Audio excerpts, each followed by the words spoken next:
Hey, so we're doing this live thing again. It's another Wednesday. And I came back from Taz with a bunch of stuff. So I want to go over what I got from Taz this lovely Wednesday.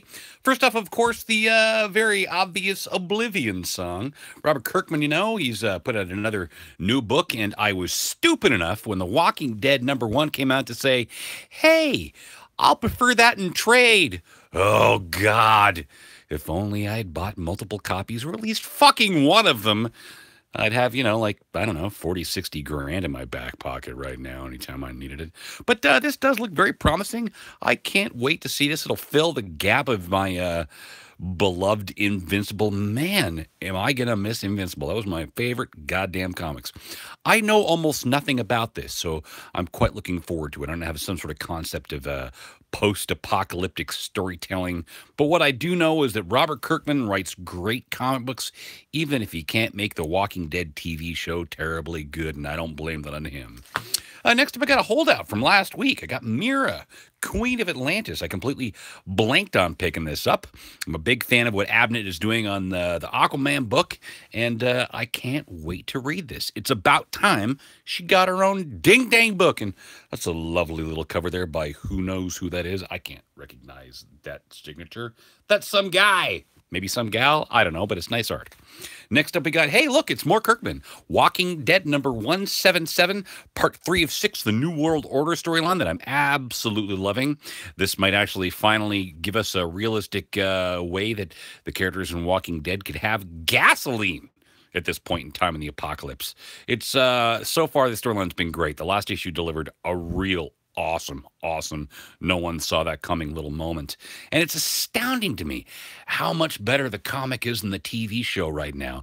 That TV show has just gone to absolute hell. I'm going to give a big spoiler alert for anybody who's behind a little bit on The Walking Dead right now.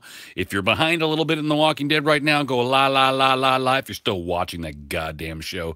But when they killed off Carl, that should have been the episode that nailed, just been like the best episode of the goddamn show, and it fucking sucked. Everything about it was lame. The way Carl died was lame. Walking Dead. The comic's still great. Next up, I got Infinity Countdown #1. I thought the first issue of this was okay. There were moments in it that I thought were fun, moments in it that I thought were really stupid, like the idea that Wolverine can suddenly just completely overpower Loki is just, I can barely even say it, Loki. That Wolverine can completely overpower Loki is absolutely categorically nonsense. Remember back in the day when Wolverine couldn't cut through Hulk's hide? Remember that? Well, if you don't, I do for you. Once upon a time, those knife hand things couldn't cut through everything. Once upon a time, there was sort of a realistic expectation of a guy with knife hands. It doesn't matter what material your blades are made out of. You got to be strong enough to make them cut through shit. Unless they're like lightsabers, they shouldn't just be able to cut through anything because they're merely sharp. And Wolverine, over the years, has completely lost his scope of power scale. I still love the character, don't get me wrong, but sometimes it just gets stupid with that guy. Anyways, I'm hoping issue #1 here is going to be a lot better than the last issue, or at least more compelling with less silly moments. Next up, we got Captain America. Oh man, am I loving this book. This is the Out of Time storyline. Mark Waid and Sam Neill are absolutely nailing this book, and I love this modern day Captain America outfit because it's a complete throwback to the classic Captain America outfit. It is everything I want to see. It's got the old classic sort of scale mail approach to the shirt rather than that ridiculous chainmail approach. Oh, listen to me saying the exact opposite thing of what I mean, as opposed to the ridiculous scale mail that they keep on calling chainmail. Here's a clue for you, folks. If the word chain is in it, it looks like chains. If the word scale is in it, it looks like scales. Captain America's chainmail shirt was made up of chains, not fucking scales. And I'll blame that entirely on Alex Ross and Kevin Maguire. Those guys, when they re-envisioned the look of Captain America, they re-envisioned them with scales because they didn't understand that Stanley's shorthand for chains kind of look like scales. Anyways, for whatever reason, there's a whole bunch of people out there in the world that think that this book is horrible because Mark Waid wasn't terribly happy with the election of President Trump. And they think he's projecting his social justice warrior issues onto this title, which is absolute fucking nonsense. Captain America, his entire thing from issue 1 is fighting fascists.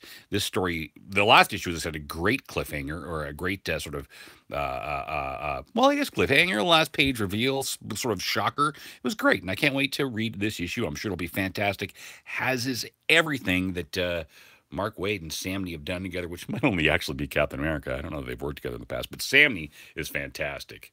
Listen to Samney. All right, there you go. Next up, we got, Amazing Spider-Man. The Go Down Swinging Storyline, Part 1. Storyline, Part 1. You know, this is the end of Dan Slott's run on Captain America, on Spider-Man. He's been in it for a long time now, and this run has been absolutely fantastic. A lot of people have complained about this throughout the way, but because they're short-sighted boobs, people get all pissed off when he sets up a big storyline as if it's not going to get resolved in a way that resets the status quo. If there's one thing that Dan Slott has done, it's constantly reset the status quo. Parker's working at the Bugle again. He's broke again. And guess what? Doc Ock hasn't been Spider-Man for some time. For all those boobs that flipped out because, how can you make Doc Ock Spider-Man? Well, were they the same people that were upset back when Doc Ock went for, marrying Aunt May? Oh, fandom is so short-sighted and ridiculous. The internet has largely ruined fandom. Next up, we got Superman. I can't wait to read this. The current reinvention of Bizarro that I'm guessing is going to have nothing to do with the Bizarro that's in Red Hood and the Outlaws. I wouldn't want it to have anything to do with that Bizarro because that Bizarro is cool unto himself. I want this to be a cool new take on a different type of Bizarro, or the new rebirth Bizarro that's the classic Superman counterpart Bizarro. And I love how much this is an homage to the first issue cover from Rebirth. I can't wait to read this. Yes, this is a variant cover. Good stuff, man. I love everything about this. And can't wait to read this. Next up, we got, the book's gotten really weird the last little while. Savage Dragon has gone all porno. There's almost at least going to be a little bit of jizz and penis and genitals in every single issue. I don't know why Eric Larson decided to make this book such a sex-heavy thing, but he has, and, I'm still enjoying it, but man, has it gotten weird.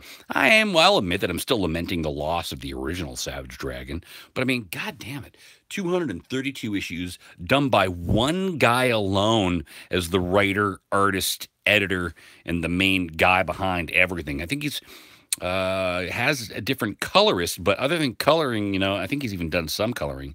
He's the guy right behind this entire book, and the only guy from Image to do his own book right from the beginning and to make it to like 232, as opposed to, all schmuck bags there, Todd McFarlane doing Spawn and just driving it further and further into the ground, while he offers advice on how to make successful comics and doesn't seem to realize that nobody should take advice on how to make successful comics when they can't make their own comics successful. One of the things I'm loving about this right now is that Savage Dragon is, he's hanging out in Toronto. Love it. So I say that I love it because I grew up in Toronto. Yeah. On to the next book, we got Justice League. This current art by Christopher Priest has been absolutely fantastic.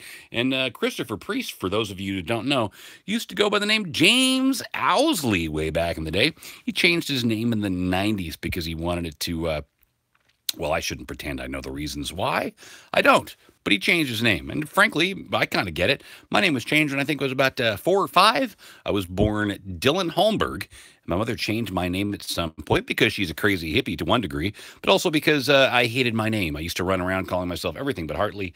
I think I used to even prefer the name Chicken Man, I think, or Super Chicken or some nonsense. Anyways, I love this retro cover with the whole old school faces down the side there, faces on the side there. I love that crap. And I can't wait to see how these teams collide. Next up, we got a book that has been surprisingly good from Rebirth on, Green Arrow. Now, the creative team, this Benjamin Percy guy, is leaving sometime soon, which is really bumming me out because it's just been fantastic. But they've delivered 38 phenomenal issues. So I'm really looking forward to reading this, and I hope the new creative team doesn't drop the ball because this book has been great, surprisingly great. And this cover artist guy is just fucking fantastic. He does some great visuals. Next up, we got a book that has been a lot of fun, although I've got some weird issues with, in the sense that it contradicts the TV show in a bizarre way I don't understand. Black Lightning, Cold Dead Hands. I'm a big fan of the Black Lightning TV show right now. I think it's been absolutely fantastic. Probably the coolest thing the CW is doing as far as just, you know, straightforward superhero stuff. I mean, they're in their first season. They're not even halfway through the season. We've already had a superhero versus superhero fight. You know, just fantastic stuff. A lot of people complained about the suit. It took me a little bit for it to grow on me entirely, but I love it now. The issue that I have with this book is that, for one, okay, you know, right, and now, Tobias Whale. Well, Tobias Whale was classically an albino, and for whatever reason, they decided, let's make him look just like a good old-fashioned black guy. The TV show nailed it. Make him look like a albino black guy. And they actually legitimately found an actual albino black guy to play the character. There's an importance to the look of that visual, you know? And I don't understand why you've got a TV show and they launch a miniseries to coincide with the TV show, and the comic book does everything the exact opposite. They've maintained him as a young guy in the DC universe when everything Rebirth is, you know, reinvigorated the old history. So no more daughters, and it just seems weird to me. I mean, if the reason they're holding on to this is because they like the New 52 history, well, at the very least, give us some Blue Devil. But there's been no real connection to his 52 history. There's no real connection to his old history, pre-52, that you'd think would have been reinvigorated or reincorporated a la Rebirth. I'm just confused by this, even though, having said that, I am enjoying the series. It's been a lot of fun, and it's great to see Tony Isabella, the guy who created Black Lightning, back on Black Lightning. I'm just hoping they do something at some point in the series to align it.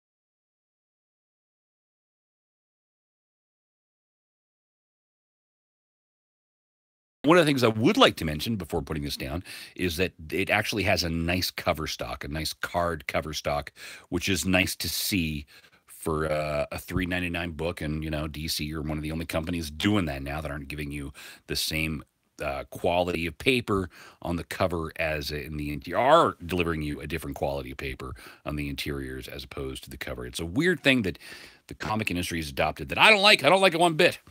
And next up, we got Wildstorm. This book has been a hell of a lot of fun. I'm not crazy about the artist, and some of the designs to me are a little amateurish, or sort of, maybe the amateur isn't the word I'm looking for, but simplistic. That this take on the engineer just seems a little overly simplistic to me. I'm not crazy about the design, although I love what they're doing with the character. The whole thing about, you know, this the implants not working well, and, you know, the character bleeding and shit, that's been a lot of fun. And yeah, I mean, it's Warren Ellis, man. The guy can almost do no wrong. And I do quite like this trade dress. I think it's a cool little trade dress with the DC logo on the bottom, and the unmarred image, which is a little bit of trade at the top, dress at the bottom and top. I quite like that stuff. And, you know, next up, I want to address something that I sort of talked about a little bit last week. Briefly last week, I looked at previews, the Marvel previews specifically, and I mentioned that I had an issue with this. Captain America's brown belt they seem to be bringing back. And I pointed it up there, too, because it's on that cover as well. But upon further examination, I noticed this. Look at that. His belt is actually just the good old-fashioned Samney belt that I pointed out earlier on in this video in that image. And then here, also, the good old-fashioned, the belt that's cool. Even though, if you look closely, Esad Ribic is fantastic. He's an old friend of mine. But, man, I hate that scale mail look. Well, I shouldn't say I entirely hate it. I actually like it when it's done like this, but I think the basic scale mail looks kind of lame. I like that look. And I like that look. And I don't hate that look, but, you know, this Casada well, I shouldn't blame it on Casada. That's Jim Chung. But this Alex Ross inspired scale mail look to me just, I do not like it. No, sir. And, you know, just as a quick little addendum, I decided to pick up a little Heroclix because I freaking love Heroclix, man. So I picked this up, and of course, I had everything in there. And this set has been absolutely fantastic. Opening things with one hand is weird. Sorry about that. And everything I got in this pack, yeah, I already have. Got the ex-trainee there, Moira McTaggart, and Nole, who was absolutely fantastic leech, and another Gateway. So, anybody want to trade, you know, Gateway for something cool? Well, there you have it. My comics. It's Wednesday. I did this live. Nobody's watching it live. So, for those of you that watch this later, thanks for watching, and I'll maybe see you next Wednesday if I'm not working.